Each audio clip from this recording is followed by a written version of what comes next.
Hey guys, this is Miss Shelton. We're going to start with chapter 11 with Mr. Popper's Penguins.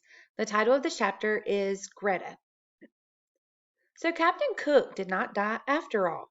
There were two penguins in the refrigerator, one standing and one sitting on the nest under the ice cubes. They're like two peas, said Mrs. Popper. As two penguins, you mean, answered Mr. Popper. Yes, but which is which? At this moment the standing penguin jumped out of the ice box, reached inside, and took one of the checkers from under the sitting penguin, whose eyes were closed in sleep, and laid at it at Mr. Popper's feet. See, Mamma, he's thanking me, said Mr. Popper, patting the penguin. At the South Pole, that's the way penguins showed its friendship. Only it uses a stone instead of a checker. This one must be Captain Cook, and he's trying to show that he's grateful to us for getting him Greta and saving his life. Yes, but how are we going to tell them apart? It's very confusing. I will go down in the cellar and get some white paint and paint their names on their black backs. And he opened up the cellar door and he started down, nearly tripping when Captain Cook unexpectedly tobogganed down after him. When he came up again, Mr. Bobbin had a brush and a small paint can in his hands, while the penguin had a white Captain Cook on his back. Cook, said Captain Cook, proudly showing his name to the penguin in the ice box.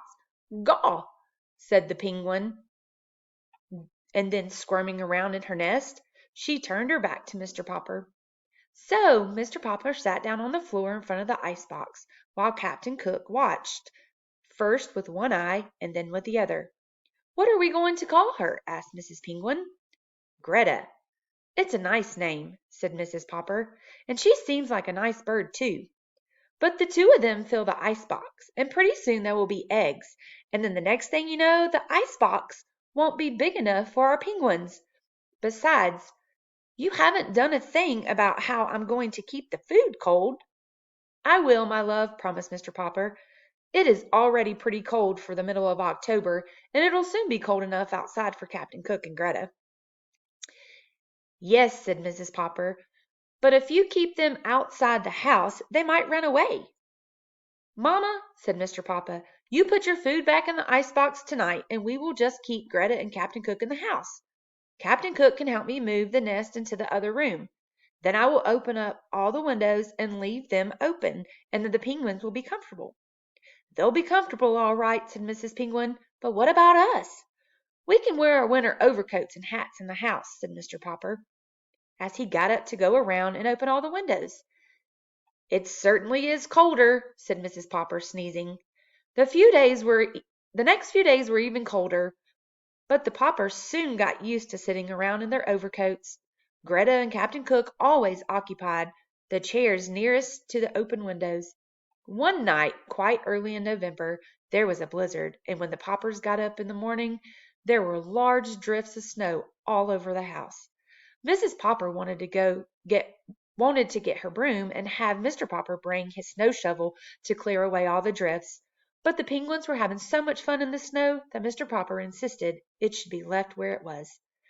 In fact, he went so far as to bring an old garden hose up from the basement and sprinkle all the floors that night until the water was an inch deep. By the morning, all the Poppers' floors were covered with smooth ice, with snowdrifts around the edges near the open windows. Both Greta and Captain Cook were tremendously pleased with all that ice. They would go up on the snowdrift at one end of the living room and run down, one behind the other, onto the ice until they were running too fast to keep their balance. They would flop on their tummies and toboggan across the slippery ice. This amused Bill and Jamie so much that they tried it too, on their stomachs of their overcoats. This, in turn, pleased the penguins greatly.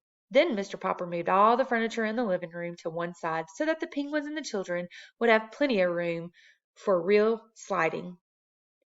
It was a little hard at first to move the furniture because the feet of the chairs had frozen to the ice. Toward afternoon, the weather got warmer and the ice began to melt. Now, Papa, said Mrs. Popper, You really must do something. We can't go on like this."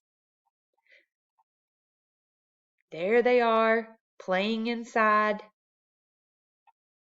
Mr. Popper, the snowdrift, them sledding. There's Captain Cook. There's Greta. All the kids having fun. But Captain Cook and Greta are both fat and sleek, and the children had never been so rosy.